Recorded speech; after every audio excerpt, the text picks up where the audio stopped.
राम जी के जन्म की कथा सब जानते हैं, दशरथ को सब जानते हैं, परंतु राजा रघु ने ऐसा क्या किया जिससे रघुकुल पूरा खानदान एक वचनबद्ध माना गया कि जो कह दिया तो कह दिया और जो कह दिया वो हो गया। उसमें किसी प्रकार की हेरा फेरी नहीं है। रघुकुल रीत सदा चली आई, प्राण जाए पर बचन न जा। चले राजा रघु का परिचय ले। रघु कौन थे? अयोध्या के सबसे बड़े हरिश्चंद्र इत्यादि सबसे बड़े राजाओं में गिनती है, जिसने एक बार कह दिया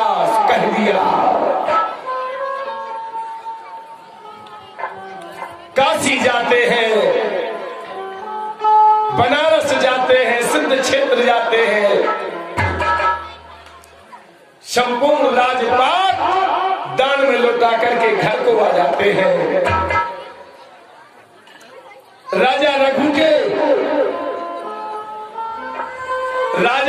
के पास में 600 स्त्रियां थी। कितनी स्त्री थी?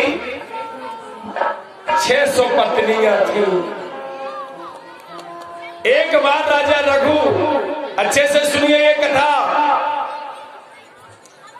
राजा रघु एक स्त्री को साथ में लेकर के काशी पहुंचा, और जब काशी में पहुंचा एक ब्राह्मण आया, उसने कहा हमारा विवाह नहीं हुआ। राजा रघु से जो मांग लेता है आदमी वो दे देता है। बोले राजा रघु तुम्हारी 600 स्त्रियां हैं। कितनी है? 600 है। एक ठोला हमें दे दो। क्या 600 स्त्रियां तुम्हारी है, एक हमें दे दो? राजा रघु ने कहा हे ब्राह्मण देवता, मैंने दी,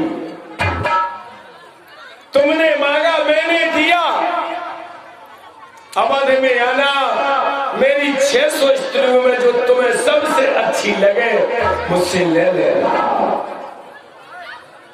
अब राजा रघु काशी से लौट के अपनी अवध आए। अब ब्राह्मण देवता हो तो धैर्य नहीं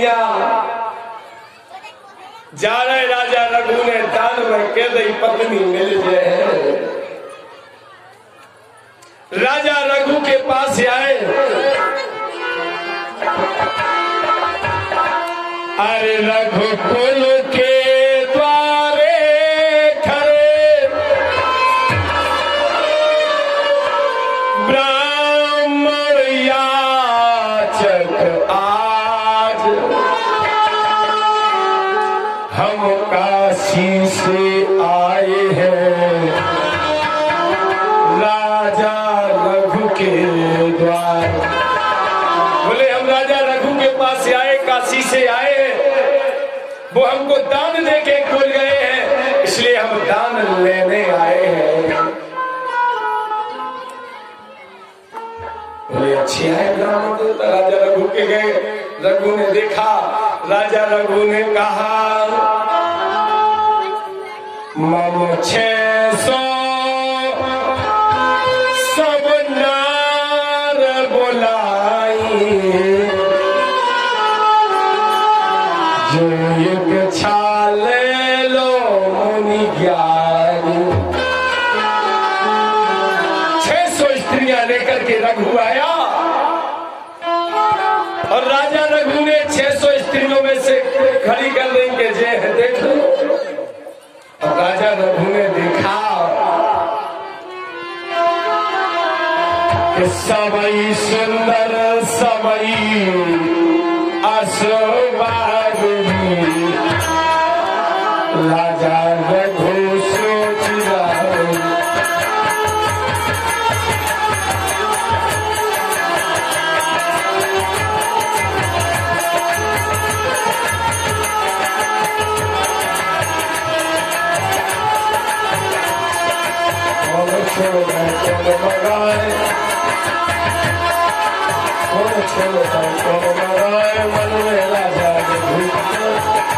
सुंदर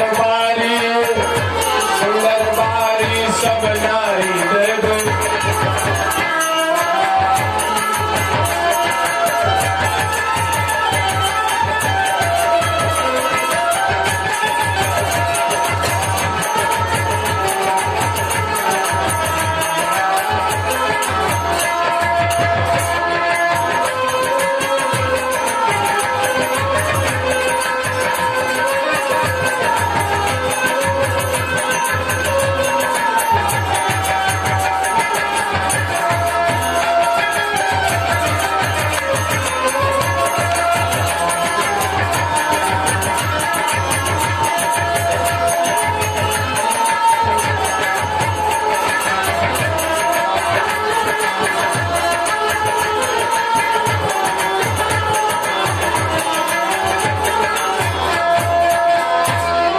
राजा रघु के सामने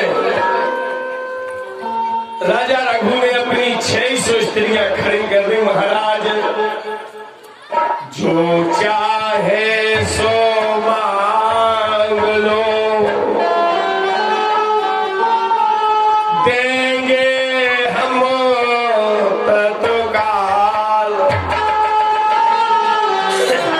याचक विचार करता है किसे छोड़ हम किसे मंगाए। शंका व्यापी आज, अरे की को छोड़ दे और की को मंगा ले।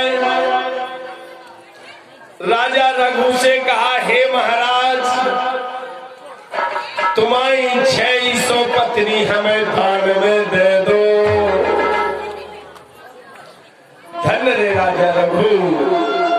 राजा रघु ने कभी ना तो किया ही नहीं। राजा रघु ने कहा, हे ब्राह्मण मैंने 600 स्त्रियां तुमको दान में दी। अब बोले जे 600 स्त्रियां हमरे पास घर नहीं है, कहाँ रहेगी, इसलिए अवध भी दान में दे दो। राजा रघु ने तत्काल चाबी ली और उस ब्राह्मण के हाथ में सौंप दी। राज दियो और नार दई, उल्लियो कमंडल हार। जा सरयू के तीर पे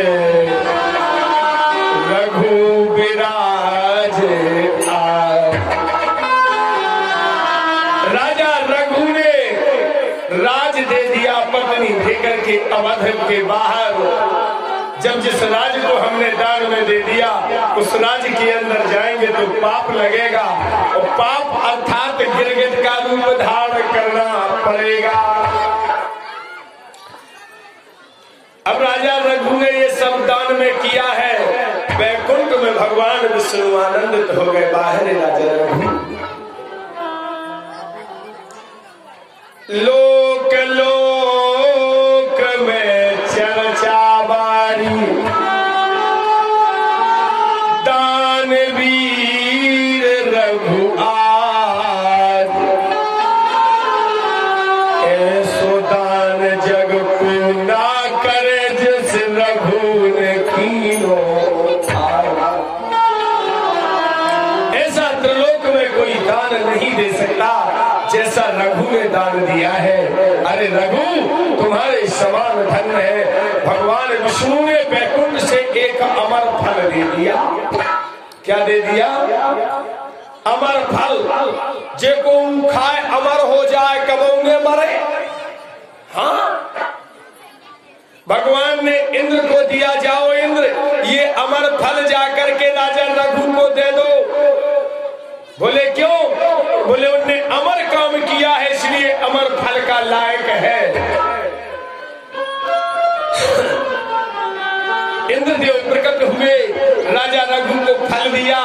वहां पर कुछ लोग खड़े थे, बोले राजा रघु ये तुम्हें भगवान विष्णु ने अमर फल दिया है, इसे ग्रहण करो। इसके ग्रहण करने से तुम्हें अमर पद प्राप्त होगा, अमर हो जाओगे। जा बात उस याचक ब्राह्मण के पास पहुंच गई जो काशी का था, जिसने अमर दान में लिया, पत्नी दान में ले ली। बोले राजा रघु को अमर फल मिला है।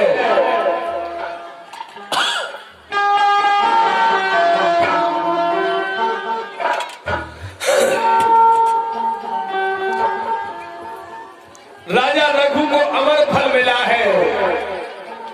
ब्राह्मण को खबर लगी, महाराज अब तुम्हें कच्छु की जरूरत नहीं है, न तुम्हें राज को काज, न तुम्हें पत्नी को काज, न कच्छु को काज। जो अमर फल तुम हमें दे दे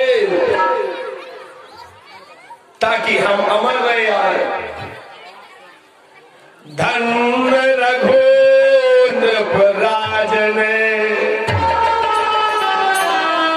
दियो अमर फल आज, पाले ब्राह्मण देवता हम देने को तैयार। मैं तुम्हारे लिए अमर फल देता हूँ, सही बात है। तुम्हारे पास अवध का राज है, तुम्हारे पास स्त्रियां हैं, सब कुछ तुम्हारे पास है, अमर तुमको रहना चाहिए, लो यो फल। और उस ब्राह्मण के पास फल आया। राजा रघु का एक मंत्री बड़ा चतुर था, उसने कहा अगर इस ब्राह्मण ने अमर फल खा लिया तो ये अमर हो जाएगा, जो मरे है ही नहीं। इसे राजा से कहा हे राजन, अमर फल तो राजा रघु ने खा लिया, तो फिर जे कौन सा फल लिया?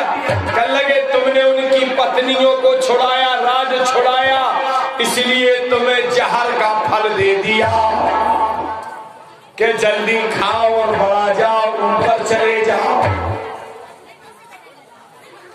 उस पूजक ब्राह्मण ने सोची जो सही के हो सकती है बात, तो बोले क्या किया जाए। राजा रघु ने वो प्रसाद लिया और जब अपने घर से पेश फेंका तो एक सास बहू को झगड़ा बहुत खतरनाक। नितना लड़की बारी बहुआ और सास बड़ी है रात, और भोजन ना अस देती बहू चार सुनावे सास बहू को इतना जोरदार झगड़ा कि राजा रघु नहीं निपटा पाए। बेचारी को खावे नहीं दे, पीवे नहीं दे और चार डंडा रोज मार दे। उन्हें सोची हे भगवान कल है। अब वो अमर फल जो ब्राह्मण ने फेंका है वह अमर फल जाकर के वो टुकरिया की मूड़ में घलो और ओली में धर गओ। कल लगी जो तो राजा रघु ने ब्राह्मण को जो जहरवार और फल गौ तो सो जो हमें मिल गओ। उन्हें कही कि जो का रोज रोज की का सुने, अरे खाऊं जहर फल आ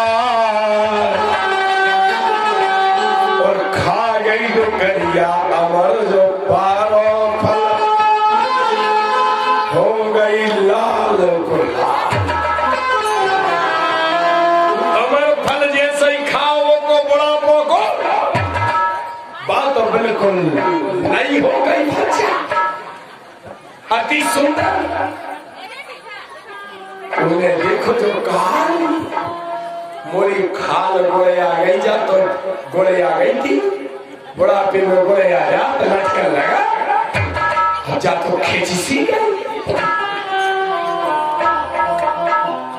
जो तो कैसो जहारे आए कीजिए हो जाए इमे तो एंड होने तो के शुरू हो गई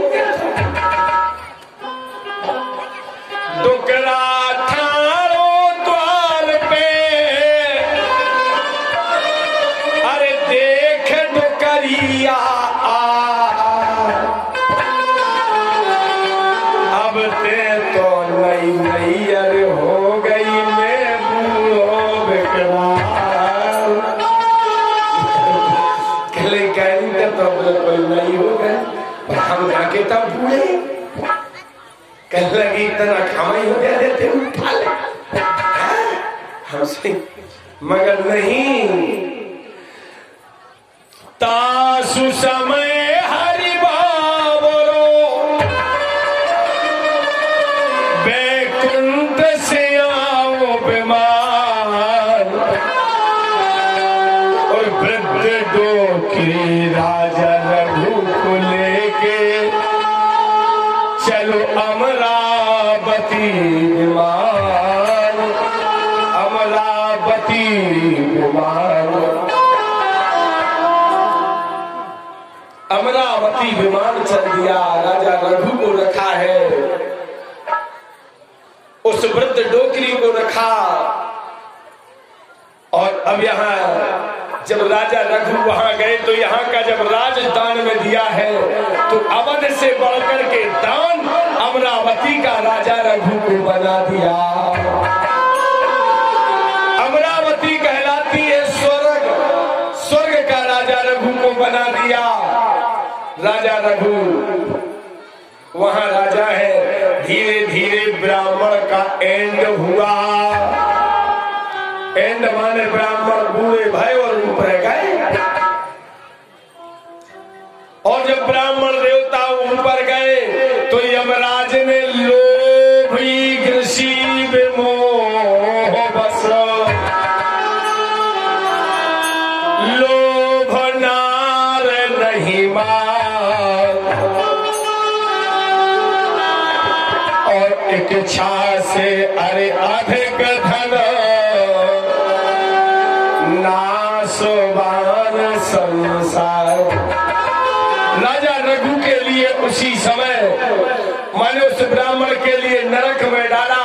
एक दिन राजा रघु उस पर बैठ करके इस विमान पर कितने नरक हो तो भज्जा नरक 28 होते हैं।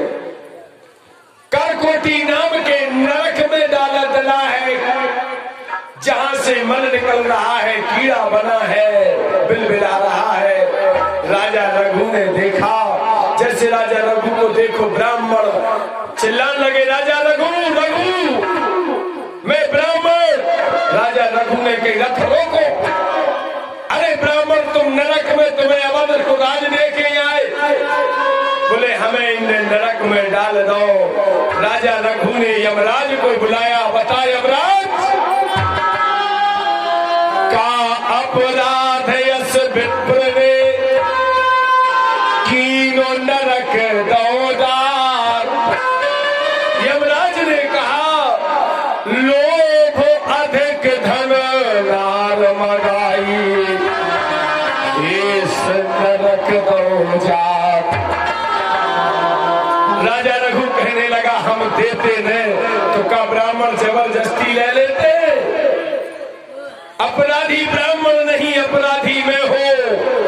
राजा रघु ने कहा ब्राह्मण को निकालो और मुझे नरक में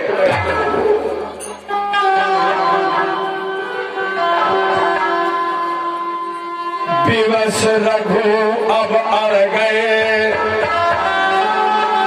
नरक में डालो आप मोक्ष देव इस विप्र को अपराधी में आज अपराधी में आज। कहने लगे सबसे बड़ा अपराधी मैं हूँ, अपराधी राजा रघु नहीं है, वो ब्राह्मण नहीं है। टप टप आंसू बरसा रहे, राजा रघु अमरावती नहीं आ रहे। तब बैकुंठपति जी आ गए, गरुड़ पे हो के सवार। राजा रघु से बोलते, हे राजा रघु, विप्र को मोक्ष दियो तत्काल, विप्र का मोक्ष दियो तत्काल। ऐसे महाराज रघु, जिन महाराज रघु के नाम से आज अवध के कुल का सूर्य वंश के बाद नाम चलता है रघु। अरे रघु कुल रीत सदा चली आई, प्राण जाए पर बचन रस।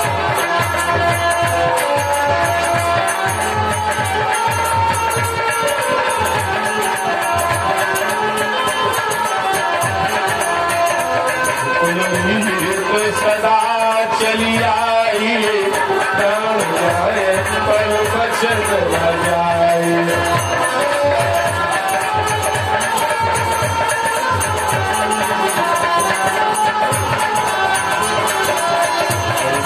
धीर बचन कहु बार, रघुकुल के दीप